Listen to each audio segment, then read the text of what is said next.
Alhamdulillahi rabbil alamin wassalatu wassalam ala rasulil karim. Ọpẹ́ ni fọ́lọ́run bá Allah, ọba tí ọlá ìga jùlọ, Rabbul izza wa jalla, ọba oníkẹ́ jùlọ, ọba láàánú jùlọ, ọba tí ó ṣe wá ní ọmọ ẹ̀dá ènìyàn tó wá káàkọ́ àwọn mùsùlùmí tó ń gbé ìjọsìn fún. Àmọ́ ilé lọ́pẹ́ o, àmọ́ ilé lóore o. Àwọn àtọrọ ìkẹ́ àti ìgẹ́ Olúwa wa kó máa bá Ànábì Muhammad sallallahu alayhi wa sallam, ẹni tó Olúwa tó rán kó máa jẹ́ àánú fún aláyé pátápátá. lẹ́yìn náà mo kí ẹ̀yọ̀ màá yá nínú ẹ̀sìn lọ́kùnrin lóbìnrin pé assalamu alaikum wa rahmatullahi wa barakatuh. Àná Ọlọ́run bá ìkẹ́ ẹ̀ kó dáa kó máa lékún báyìí o. ẹ̀yọ̀ màá nínú ẹ̀sìn Islam ìtì afẹ́ bá wa sọ òun náà ni pé nínú àdámọ́ wa òun náà ni ká máa kojú wàhálà. Olúwa mi sọ pé laqad khalaqnal insana fi kabad. Ọlọ́run ní dájúdájú mo ti dá èèyàn ọmọ ìdá ènìyàn sínú wàhálà, sínú ìlà ihò, sínú ìdààmú. Lódodo dẹ̀ ni, torí pé gbogbo pátápátá náà la ní wàhálà kan sí méjì tó ń kojú wa. Kò sẹ́dá kan tó máa ní òun wà free of wàhálà, nípò wò ní wàhálà kankan ní ìṣẹ̀mí ẹ̀. Wàhálà ń ju àwọn lọ, ṣùgbọ́n Ọlọ́run tó wá ń fún wa ní ìdùn ní pé la yukallifullahu nafsan illa wus'aha. Wàhálà tí mo fún oníkálukú ọ̀tọ̀ọ̀tọ̀ ni, ṣùgbọ́n wàhálà tí mo wá fún yín o, mo wá tún wá fún yín ní kápá láti kojú ẹ̀. Ṣe rí pé ọba aláàánú Ọlọ́run, torí pé ilé ayé kan tí gbogbo ìṣẹ̀mí kan tá máa gbà kọjá nínú ìṣẹ̀mí àdúníyà ni. So ilé ayé ìdẹ̀ Ọlọ́run ti ní kóun ti dá wàhálà sínú ẹ̀. So wàhálà yẹn gbogbo náà la máa fojú kó.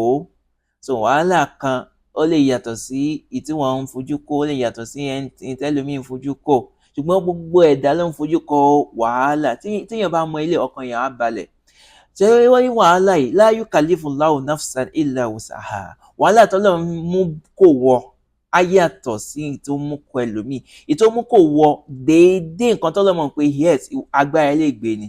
Ọlọ́run ò ní fún ẹ ní wàhálà tó máa kọjá agbára ẹ. Ìyẹn ló yẹ kó ọkàn mùsùlùmí fi balẹ̀ pé yes wàhálà tí mò ń fojú kó, ẹlòmíì wàhálà ọmọ, ẹlòmíì wàhálà ilé, wàhálà owó, wàhálà bí ó ṣe máa sáré sọ́tún tó máa rí jẹ. Oníkálukú wá ní wàhálà lọ́tọ̀ọ̀tọ̀. Wàhálà ìdẹ̀ ẹlòmíì á rò pé ilé ayé ti sú òun, pé kí lòun tún dúró ṣe nílé ayé, kọ́lọ́run kúkú máa mú òun lọ. Ẹlòmíì ò ní dúró kọ́lọ́run mú lọ, á para ẹ̀ dànù, á commit suicide. Ó wá ti gbàgbé pé la yukallifullahu nafsan illa wus'aha. Wàhálà tọ́lọ́run mú kò wọ, ìtumọ̀ náà nípa agbára ẹ gbé láti kojú wàhálà yẹn. Ilé ayé yìí àdúníyà, àwọn àfáà wọ́n ní ilé ayé yìí kò sẹ́ni tó wá síbẹ̀ tó jẹ́ pé kò ní challenges. Tí wọ́n bá mọ̀ yẹn pé challenges wà, á dẹ̀ máa wà lọ bẹ́ẹ̀. Ṣùgbọ́n nǹkan tọ́lọ́run fẹ́ kó ká wá ṣe ni pé ká wá overcome àwọn challenges yẹn. Ẹ wò gold ò ní ti gold tẹ́ ẹ̀ bá fi iná kó. Gbogbo yín kan à ń ra gold, à ń rí finished product. Àmọ́ nǹkan tí wàhálà tí gold ti go through. Bọ́ bá ṣe nà, bá ṣe fi kobo náà ló máa fi dán sí i. Ẹlòmíràn kọ́ ní ẹ fún mi 20k carat of gold. Ó mọ wàhálà tí gold yẹn tó ti kojú kọ. So bẹ́ẹ̀ náà ni ìṣẹ̀mí wa nílé ayé. Ọlọ́run ti dá wa, Ọlọ́run laqad khalaqnal insana fi kabad. Òun dá àwọn ẹ̀dá èèyàn sínú wàhálà ni, sínú ilé ayé ìfúnpinpin ni, ilé ayé ìdààmú ni, ilé ayé of worries, of stress, distress. So tá a bá ti mọ ilé, ó yẹ kọ́kọ́ mùsùlùmí balẹ̀ ń pé laha ma kasabat wa alayha maktasabat. Ọlọ́run ní dáadáa tó bá ṣe níbẹ̀, consequences ẹ̀ náà ló máa dé báyìí, dáadáa náà ló máa dé báyìí.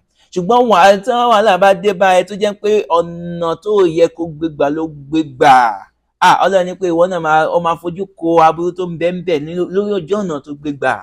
So ẹ̀yin mọ̀ ya ní Islam, ẹ máa ṣe rí worries kí èèyàn máa dá ronú pé ẹ wò ó ti sú mi, mo ti sáré sọ́tún, mo ti sáré sósì, ìwò sọ́nà àbáyá náà ni. Ẹ wò mo ò tún mọ nǹkan tí máa ṣe mọ́. Ẹ wò gbogbo ẹ ti sú mi. Why tó bá ti sú ẹ, why don't you leave it to Allah? Wa ufawwidu amri ila Allah, inna Allaha basirun bil ibad. Ó ṣe fi àlámọ̀rí ẹ̀ kalẹ̀ fọ́lọ́run. Ó ṣe jẹ́ kó tó ẹbí hasbunallahu wa ni'mal wakeel, gẹ́gẹ́ bí gbọ́dọ̀ ànábì Ibrahim alayhi salam. Torí pé àwọn ànábì máa ń fojú kó wàhálà. Example dẹ̀ lọ jẹ́ fún wa. Wàhálà tí àwọn ànábì Ọlọ́run fojú kò sí kankan nínú àwọn ẹ̀dá náà tí Ọlọ́run fún ní irú sáìsì tiwọn. Irú sáìsì Ọlọ́run fún ẹ díẹ̀ ni wọ́n bá ní sí tẹlòmíì tún ga ju tiẹ̀ lọ. so ẹ má jẹ́ kí ilé ayé sú ẹ̀ torí pé tí ó bá ti mọ ìdí pàtàkì tí Ọlọ́run fi dá ẹ laqad khalaqnal insana fi kabad, Ọlọ́run dá ẹ sínú wàhálà.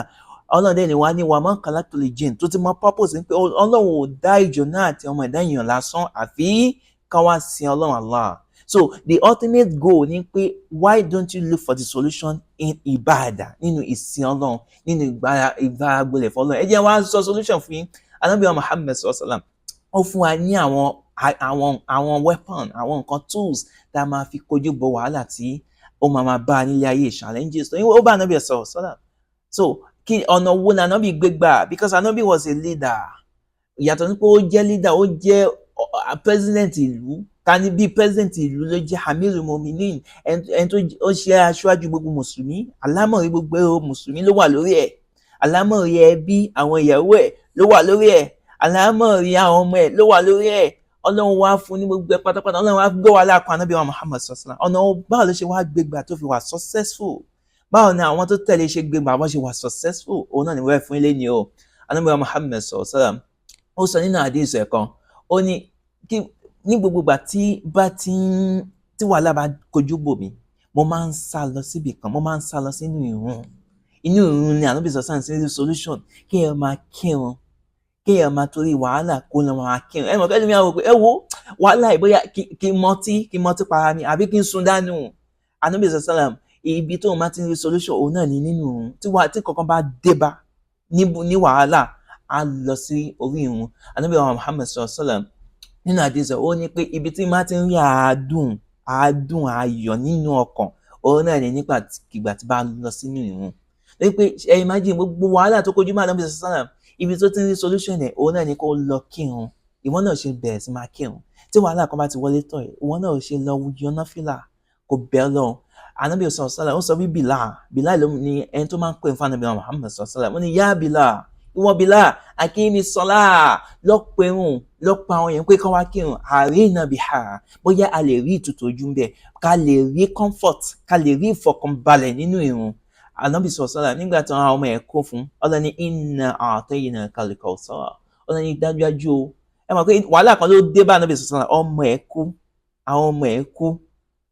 Ọjọ́ tí Ànábì sọ̀sọ́lá tí ọkàn ẹ̀ bàjẹ́ jù ní àwọn ọjọ́ tó jẹ́ pé ọmọ ẹ̀ kú. Kí ni Ọlọ́run wá fi comfort us? Kí ni solution? Ọlọ́run gangan ló máa sọ solution fún. Ọlọ́run ní pé dájúdájú Ànábì sọ̀sọ́lá a ti fún ẹ ní ọ̀pọ̀lọpọ̀ oore.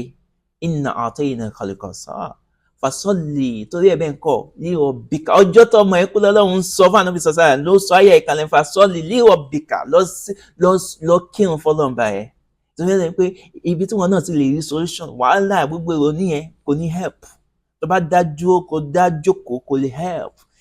Ibo ni kò lọ fasolli li rabbika, lèmi náà sọ fún ìwọ náà lọ sí bọ́jú, lọ gbẹ̀rún dúró fọ́lọ́run, lọ yọ náfìlà fún wàhálà yẹn, wanhar, kó wá ṣètọrẹ àánú, kò pa ẹran fọ́lọ́run Allah subhanahu wa ta'ala, kò ná nínú nǹkan tó lọ́run fún ẹ, kò ná sọ́dọ̀ Ọlọ́run Allah. Ibẹ̀ gangan inna shanihaka huwal abtar, ibẹ̀ gangan ní solution ẹ wà. Èèyàn mọ̀ ìyá mi nínú Islam, ìrun yìí wallahi kò ń ṣàwàdà. Ìrun ni Ànábì sọ̀sán fi ń kojú kọ wàhálà. Ìgbà tó fẹ́ ja ogun nínú àwọn ogun tó le jù, nínú ogun Hud, nínú ogun Badri, kọ́tà Ànábì sọ̀sán ń ṣe ní òru, òun náà ní kó yọ náfìlà. Ẹ wò ó mọ̀ pé ogun ń bọ̀ lọ́la, àwọn sáà gbogbo wọn tó ti prepare fún ogun, tó dẹ̀ mọ̀ pé agbára wọn ọ̀tá ó pọ̀ ju agbára tí wọ́n lọ. Ànábì sọ̀sán wá dúró sórí ìrun, ó pẹ́ títí ó fi ń tọrọ ọ̀dọ̀ Ọlọ́run pé Ọlọ́run wàhálà. Ọlọ́run wá jẹ́ kí wọ́n borí àwọn ọ̀tá wọn. Ìwọ náà nínú àwọn wàhálà tó ń dé báyìí kò pọ̀ jù, ó ṣe kókó lọ sórí ìrun kó lọ wá solution.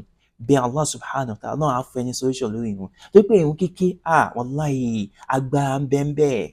Òun náà ni tools tọ́lọ́run fún wa, òun náà ni agbára mùsùlùmí. Àbí Allah subhanahu wa ta'ala ìta sọ yìí, Ọlọ́run kí ó dá kan kó gbà ní ẹ̀sìn lọ́wọ́ wa. Subhanaka wa bihamdika wa nashhadu an la ilaha illa anta astaghfiruka wa atubu ilayk. Assalamu alaikum wa rahmatullahi wa barakatuh. Alhamdulillahi rabbil alamin.